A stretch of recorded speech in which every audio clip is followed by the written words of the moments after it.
ಕೇರಳದ ಕಾಸರಗೋಡಿನಲ್ಲಿ ನಡೆದಂತಹ ಶಾಲಾ ಮಟ್ಟದ ಕ್ವಿಜ್ ಸ್ಪರ್ಧೆಯೊಂದರ ಪ್ರಶ್ನೆ ಇದೀಗ ದೊಡ್ಡ ರಾಜಕೀಯ ವಿವಾದಕ್ಕೆ ಕಾರಣವಾಗಿದೆ.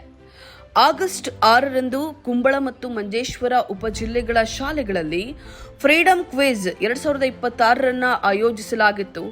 ಈ ವೇಳೆ ಕೇಳಲಾದಂತಹ ಟ್ರೈ ಬ್ರೇಕರ್ ಪ್ರಶ್ನೆಯೊಂದು ವಿವಾದಕ್ಕೆ ಕಾರಣವಾಯಿತು. ಪ್ರಶ್ನೆ ಏನೆಂದರೆ, ಬ್ರಿಟಿಷರಿಂದ ಅತ್ಯಂತ ಕಠಿಣ ಶಿಕ್ಷೆ ಅನುಭವಿಸಿದಂಥ ಸ್ವಾತಂತ್ರ್ಯ ಹೋರಾಟಗಾರ ಯಾರು?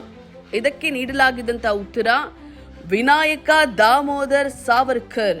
ಈ ಪ್ರಶ್ನೆಗೆ ಆಕ್ಷೇಪ ವ್ಯಕ್ತವಾದ ಬಳಿಕ ವಿವಾದ ತೀವ್ರಗೊಂಡಿತು. ಪ್ರಶ್ನೆಯ ಭಾಷೆ ಇತಿಹಾಸವನ್ನ ತಪ್ಪಾಗಿ ಅಥವಾ ಏಕಪಕ್ಷೀಯವಾಗಿ ಪ್ರತಿನಿಧಿಸುತ್ತದೆ ಅನ್ನುವಂತಹ ಆರೋಪ ಕೇಳಿಬಂತು. ವಿವಾದದ ಬೆನ್ನಲ್ಲೇ ಕೇರಳ ಶಿಕ್ಷಣ ಇಲಾಖೆ ಕ್ರಮಕ್ಕೆ ಮುಂದಾಯಿತು. ಪ್ರಶ್ನೆ ಸಿದ್ಧಪಡಿಸುವಲ್ಲಿ ಪಾತ್ರ ವಹಿಸಿದ್ದಾರೆ ಎಂದು ಹೇಳಲಾದಂಥ ಪಳ್ಳತ್ತಡ್ಕದ ಶಾಲೆಯ ಶಿಕ್ಷಕ ಗುರುಪ್ರಸಾದ್ ಅವರನ್ನ ಅಮಾನತುಗೊಳಿಸಿ ಇಲಾಖಾ ತನಿಖೆ ಆರಂಭಿಸಲಾಯಿತು.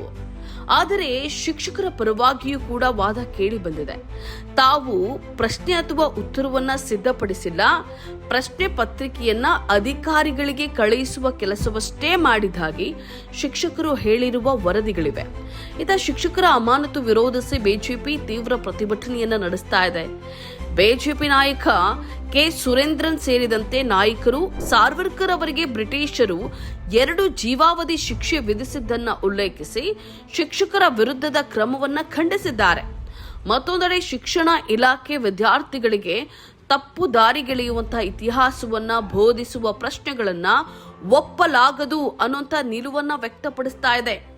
ಹೀಗಾಗಿ ಒಂದು ಕ್ವಿಜ್ ಪ್ರಶ್ನೆಯಿಂದ ಆರಂಭವಾದಂತಹ ವಿವಾದ ಇದೀಗ ಕೇರಳದಲ್ಲಿ ಸಾವರ್ಕರ್ ಅವರ ಸ್ವಾತಂತ್ರ್ಯ ಹೋರಾಟದ ಪಾತ್ರ, ಇತಿಹಾಸವನ್ನ ಹೇಗೆ ಬೋಧಿಸಬೇಕು ಮತ್ತು ಶಿಕ್ಷಣದಲ್ಲಿ ರಾಜಕೀಯದ ಪ್ರಭಾವ ಎಷ್ಟಿರಬೇಕು ಅನ್ನುವಂಥ ದೊಡ್ಡ ಚರ್ಚೆಯಾಗಿ ಮಾರ್ಪಟ್ಟಿದೆ.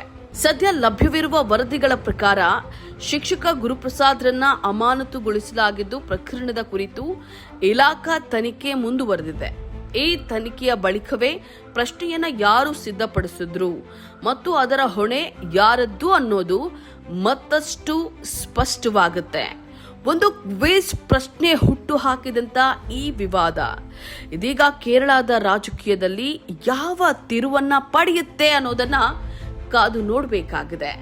ಇಂತಹ ಇನ್ನಷ್ಟು ವಿಡಿಯೋಗಳನ್ನ ನೋಡಲು ನಮ್ಮ ಚಾನೆಲ್ ಅನ್ನ ಸಬ್ಸ್ಕ್ರೈಬ್ ಮಾಡಿ, ಬೆಲ್ ಐಕಾನ್ ಕ್ಲಿಕ್ ಮಾಡಿ.